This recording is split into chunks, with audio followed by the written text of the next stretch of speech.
there, guys. Today we're going to be talking about session 6 of our nonfiction unit, and we're going to be talking about the concept that ideas have roots.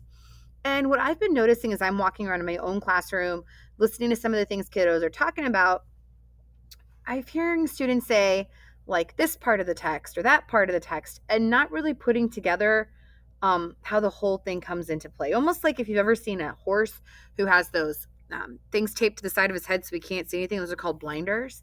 It's almost like you have blinders on about an event or an idea that comes up. Like not looking at something through how it goes throughout the whole text. So today I want to talk to you about how ideas have roots. And to start, I thought I'd show you this photo. These are mangrove trees, and they grow in Florida. The cool thing about the mangrove tree is you can see like the tiny tree stalks coming out of the water here. But if you pull on it, you'll find that even the tiniest tree that seems like it's not much on its own is rooted in this elaborate web of interconnected roots that make it really strong. So I want you to think about your book and how even the small parts of your book, which may not seem important or significant, can actually really connect to those much bigger ideas to make the author's central idea even stronger. So today, I want to teach you that nonfiction readers know that even ideas, events, and people that initially seem unimportant are often linked to central ideas in text. What does that mean? Basically, what I want to teach you is that when you come across things and at first you're like, okay, that just seems like the author put it in, or you just kind of breeze by it, a lot of times, almost all the time, those details have something to do with that central idea, and the author put them in there for a reason. So I was thinking about this as I was reading through Fast Food Nation, how I was going to go back and teach you guys about it. And I came across something that seemed kind of trivial to me or unimportant. But as I read it and I kind of thought about it, I was like, you know what? I think this might be rooted somewhere. So let's see if we can do that work together. I'm going to display part of Fast Food Nation. It's from page 47. It's from the chapter titled Perfect Synergy. Every month, about 90% of American children between the ages of 3 and 9 visit McDonald's. The seesaws, slides, and pits full of plastic balls have proven to be an effective lure. But when it gets down to brass tacks, a Brand Week article on Fast Food notes, the key to attracting kids is toys, toys, toys. A successful promotion easily doubles or triples the weekly sale volumes of children's meals.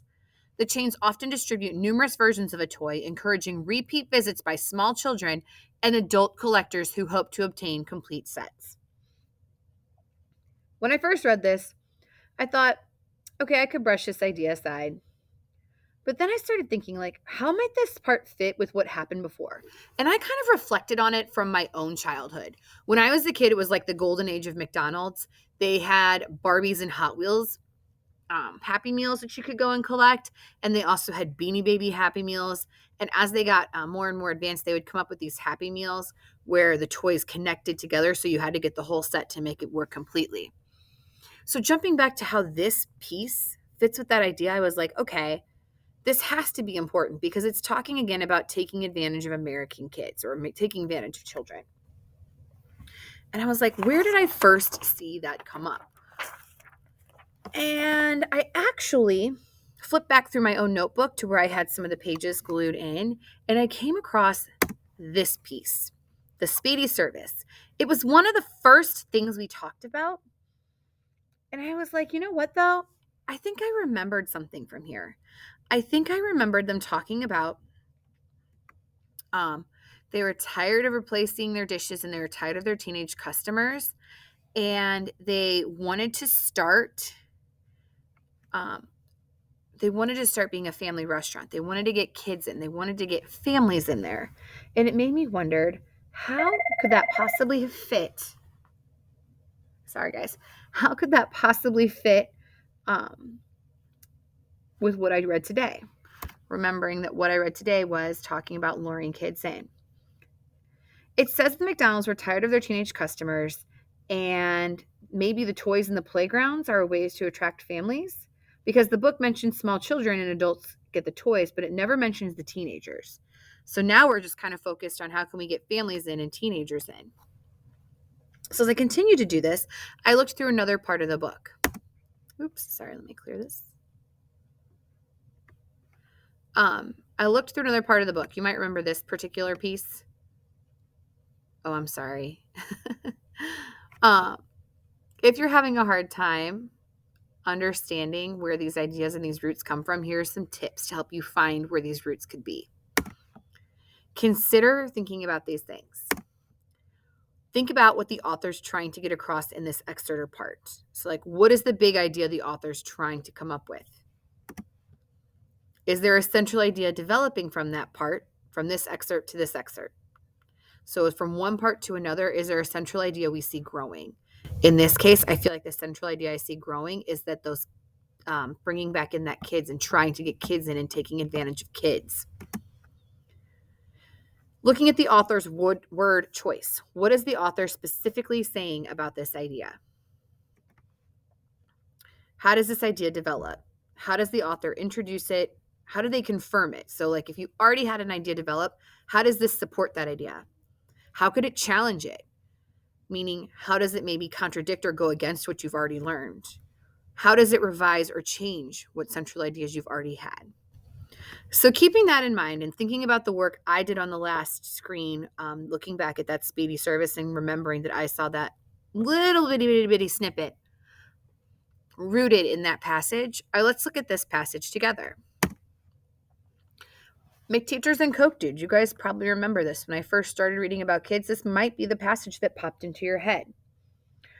What I want you to do when you're doing this, I want you to think about how this, McTeachers and Coke Dudes, goes together with the idea that they're trying to get kids in by using toys.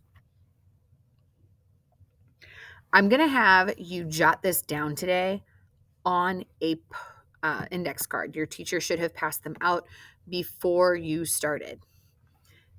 I want you to read this, and I want you to write down where you see the idea that McDonald's is trying to get kids in taking root. Think about these things. Think about what are we seeing that keeps repeating? What are some of the word choices the author uses? How do these two confirm, challenge, or revise each other? Think about how they go together. As you're reading nonfiction text, especially longer nonfiction text, authors are going to include ideas, events, and people that initially seem unimportant. But it's important as you read to kind of go back and look at some of those ideas. So right now, I want you to take your Post-it. I want you to pause the video, and I want you to read McTeachers and Coke Dudes. If you need to, I want you to go back on the video to where I just read about them having their toys come in the Synergy article. And I want you to jot down on your Post-it, what do you see happening from one passage to the other? You could be answering any one of these questions that jump out at you. When you're finished, put your name on your index card. I'm sorry, I think I said Post-it earlier. This should be on an index card. Put your name on your index card and turn it into your teacher. And then go ahead and resume the video. Okay, if you're back with me, that means you've turned in your index card with your jot right here turned into your teacher. What is this going to look like in our book clubs? Well, let me show you. Your book club goal today is to recognize the root of central ideas. That means you're going to think about something you've seen spanning across your book from the very beginning. And it's going to have you start to think, why does the author include that? Maybe not as the big idea in the beginning.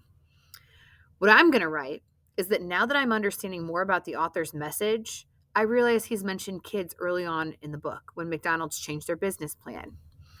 Maybe they always knew kids would make the money. And then I put some little dollar signs there. So I'm going to start to challenge, what central ideas do I see happening? And I got those central ideas from this piece right here. How does it confirm, revise? What central ideas do I develop from one part to the next? And that idea that I'm seeing is that those kids are being the real root of where they're going to get their money from with McDonald's. I don't exactly know yet why it includes those adults, because I feel like adults are the ones who make money and who make a lot of decisions. So I feel like as we continue to read, I'm going to continue to learn more. But for today, I want you to think about what are some ideas or some things that seem kind of small in your book, but you've seen in multiple places, and why does the author keep bringing them up?